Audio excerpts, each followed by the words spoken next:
Luna the Laughing Cat. There was a crackle from the branch.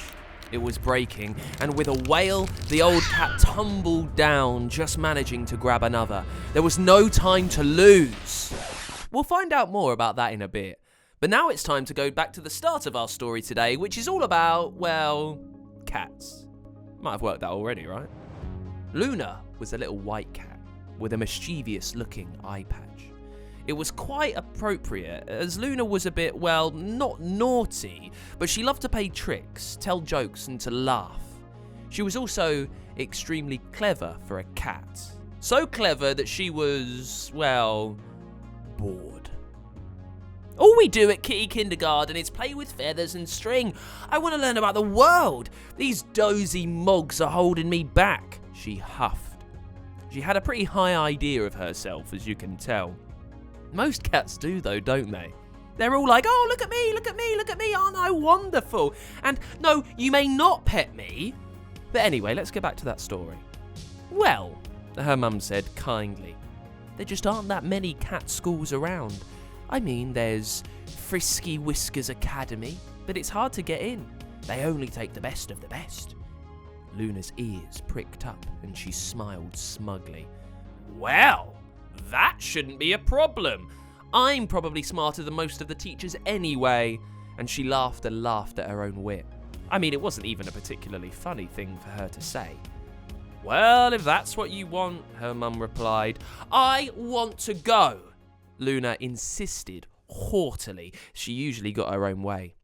Because she was indeed a rather clever cat, she passed the entrance test and proudly strutted up to the gates on her first day. She was certain that she'd be the top cat by tea time. Looking up at the dark brick, imposing building, she very much doubted they had pipe cleaners and feathers to play with, or scratching posts as high as a house like the kindergarten, but all that stuff was for kittens, right? She was one of the big cats now. The door creaked open, and she was greeted by one of the largest Siamese cats she'd ever seen. This cat obviously loved her kibble food. You must be Luna. I am Madame Frisky Whiskers, and you will address me as such, or Milady, or Your Majesty. Luna smirked. I mean, really? Who did this bossy old moggy think she was? And absolutely no smirking, or smiling, or laughing, and don't even think about purring in my earshot, young kitten.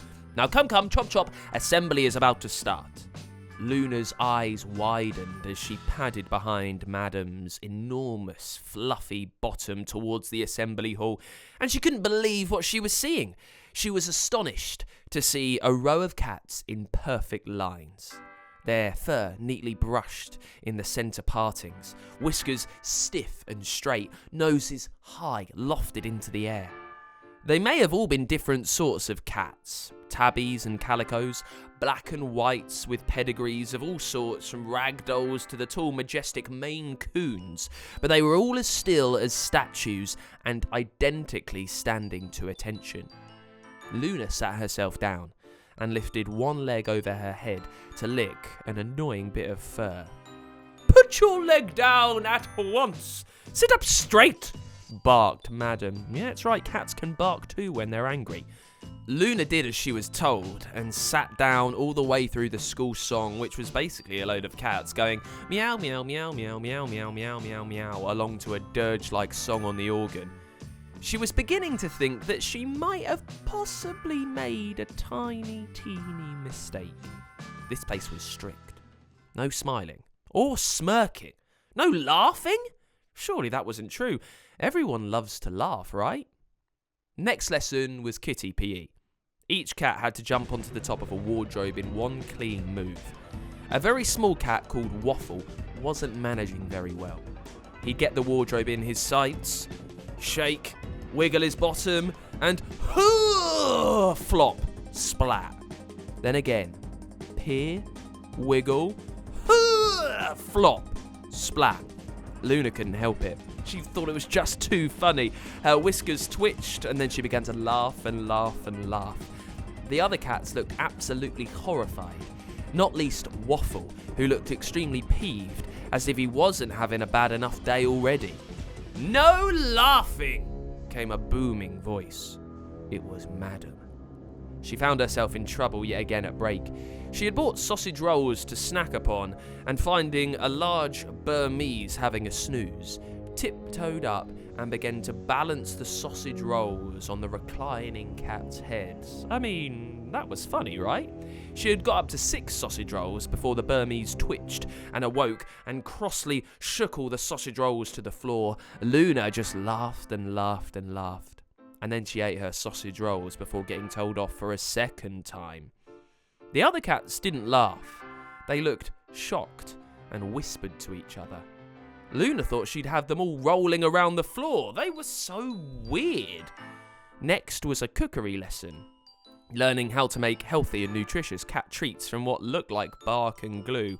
Nothing like the cheesy pockets Luna had at home. Then she thought, glue. Perfect for a prank, eh? When no one was watching, she took a cup of the glue-like paste and wiped it all over the teacher's seat. The teacher, Mrs. Mitten, was just as grumpy as Madam, and so Luna took great pleasure in watching her lower her fluffy butt down onto the chair, and yeah, you got it, they were stuck. What on earth have you done, Luna? She exclaimed, and Luna couldn't help it. Her whiskers twitched, and then she giggled and laughed and laughed and laughed some more. She laughed even more when, to get the teacher off the seat, the scissors had to come out, and Mrs. Mitten was left with, well, let's just say she was left with more fur than when she started. The other cats just looked out of the window. Luna thought some of them might be smirking and trying not to laugh, but Luna was in so much trouble. She was called to Madam's office. Uh-oh. Luna, we have never had a laughing cat at this school, and I don't intend to change this for the likes of you. Any more nonsense, and you will be sent home in disgrace. Or worse, expelled. Do you understand? Luna was shocked. She hadn't realised her pranks might actually get her sent home. Back to the boring kindergarten kitties who just basically lounged around and peered hopefully at their feeding bowls. And she did want to learn, so she solemnly nodded and slowly padded to the dormitories. These were just about as miserable as everything else in the place. No fluffy cat bed in the shape of a tomato, no fleeces, and as she curled up sadly, she realised no friends either. She felt as if instead of being the cleverest cat, she was the stupidest ball of fur ever. Why had she had to leave home for this? I mean, at least the kitties at home laughed at her jokes. If this lot wanted her gone, well, maybe she should just give them what they wanted.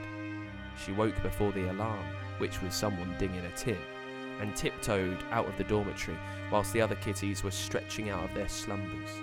She was going to run away. She scampered over the wide, gravelly drive, which had a sign saying, "This is not a litter tray."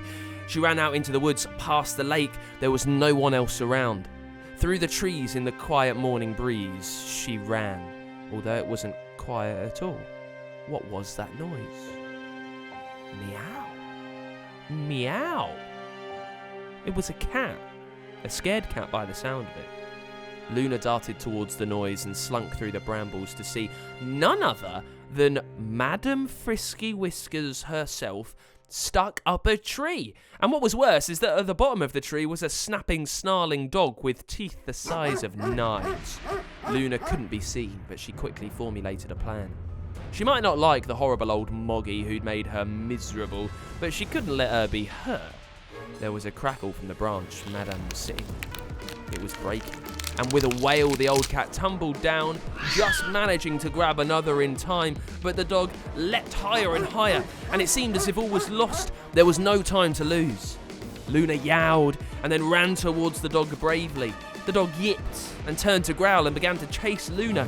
One cat was as good as another, he thought. But Luna didn't run away. She just ran around and round and round in circles. Round the tree she went, faster and faster. The daft dog gave chase and darted around, getting dizzier and dizzier, and finally staggered, teetered, cross-eyed, and fell into a puddle of mud with a splash, where he remained, a very dazed dog with all four paws in the air. Phew! Luna had done it. Quick! Madam! It's safe to come down now. Madam, are you... What's wrong? Are you laughing? It was true. Madam Frisky Whiskers, the most strict cat in the country, was actually laughing. Oh, goodness me! I've never seen anything like that. He doesn't look quite as scary as he does now, does he? Luna began to laugh too, and helped Madame down, and together they made their way back to the school. Oh, thank you, I've not had a good laugh in so long. Thank you for rescuing me. I was going to run away. I thought I'd never fit in here, Luna said sadly. Madame looked shocked. But you're one of the brightest cats we've ever had. We have high hopes for you. Luna smiled weakly. She might have thought highly of herself, but to hear it from Madame, well, it just felt better than anything. They decided to make a deal. Luna would concentrate on her studies and stop playing pranks, and in return, Madame would permit the kitties to have a little more fun. Well, only a little. And if Luna woke up one day to find a pile of sausage rolls on her head, it just went to show that maybe she'd taught the other cats a thing or two. Got an idea for a story? Tell us the title at funkidslive.com/storyquest and we could bring your story to life. For a new story each week, make sure you hit subscribe or follow so you don't miss a single episode.